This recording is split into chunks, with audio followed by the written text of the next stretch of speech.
Ah, oh, kulit ng pusa, nangahabol. Ah, si Mimeng nangahabol ng ano, ng kuting. Ah, ng ano, ng mga sisiw. Habol na. Kasi, si Mimeng ang kulit oh. Nangahabol ng ano. Ah, ito yung ano namin, ito yung bahay ng tito ko. Ah, ito yung labahan nila. Oh. Ah, dyan, ito yung labahan nila. Tapos, ito naman yung, ano, yung kalan na. Mga kahoy, basa ngayon kasi mabagyo. Pero meron naman silang gasol sa loob. Meron silang gasol doon. Ah, ito yung lababo. Ah, pinakalababo namin. Ah, tito ko yan. Tapos to, bahay nila. Tapos to naman yung ano, itong sitwasyon ko rito, putik. Yan. Ah, lalakad tayo sa putik. Kasi ganito, bagyo ngayon dito. Lalakad kami sa putik. Yan, lalakad tayo sa putik. Pero may mga ano naman.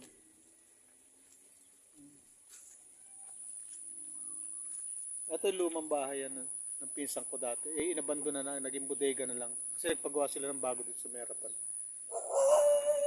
Tapos ito yung lupa ng lolo ko. Ito yung lupa ng putik ko.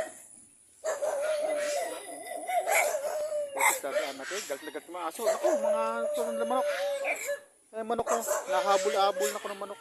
Ay, putik ko. Putik dito. Dito tayo dito.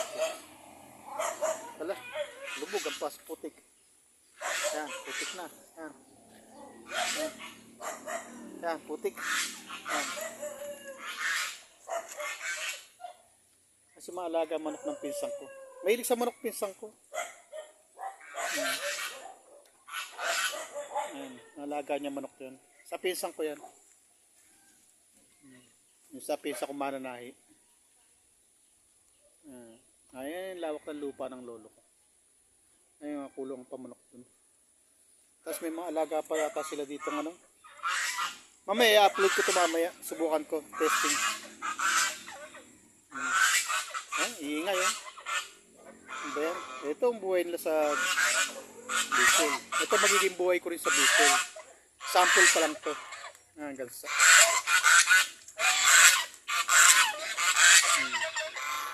Ingay. Magasaya. Nangahabol to. Nangahabalig yan. Nangahabol yan. Ang pagkain nila. Ito yung mga manok.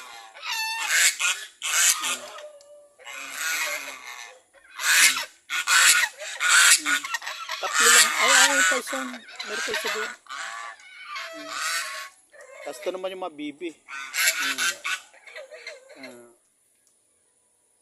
Ayan, alaga ng pinsan ko yan. Tapos to, mag-uubot pa itong ano. Ito yung parte ng lupa pa ng lolo ko yan. Oh. Ngayon bakod eh. Tapos meron pa dito. Malawak tong lupa. Ano sila? 10 sila maghahati-hati dito. 10 magkakapatid ang maghahati-hati dito. Kaya kung sinong gusto magbahay dito, pwede 10 lang. Sa 10 anak lang. Ang daming ano, mag-uubad siya. Hindi nga naasikaso kasi sa lolo ko nga ito, yung mga pinsan ko may trabaho naman.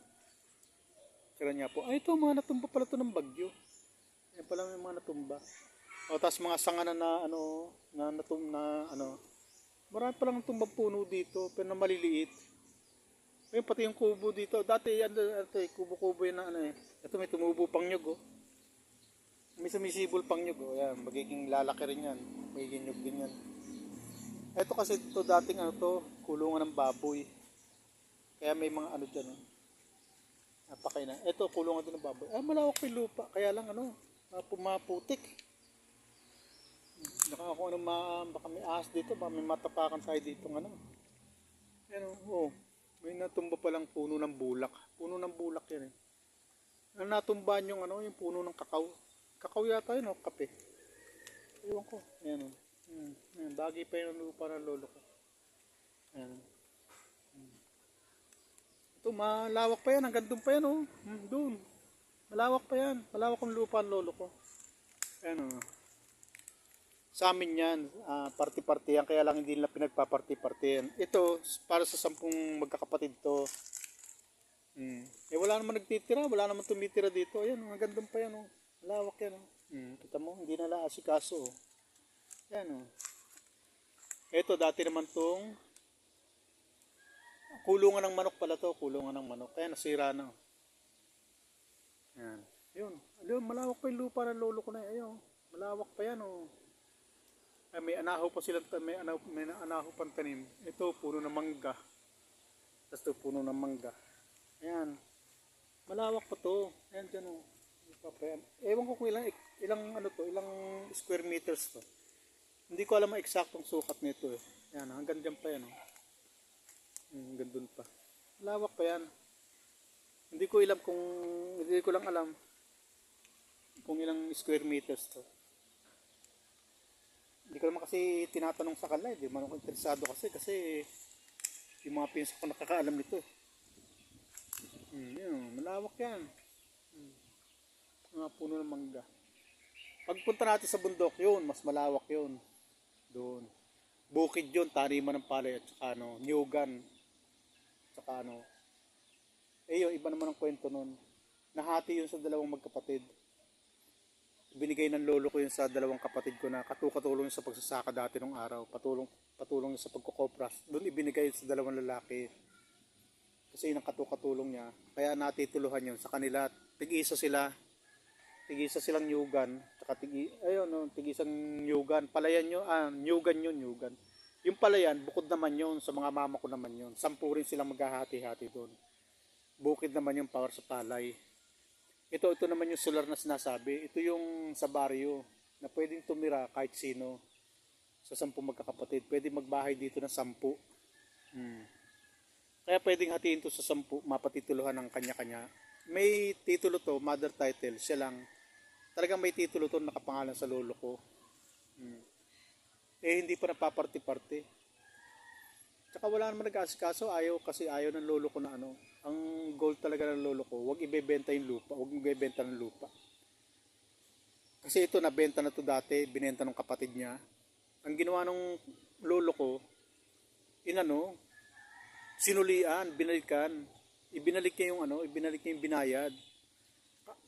Kung yung pera nagastos na, kaya lang ginawa ng lolo ko, talagang ibinalik yung pera nung napagbenta, yung bumili, ibinalik yung pera niya.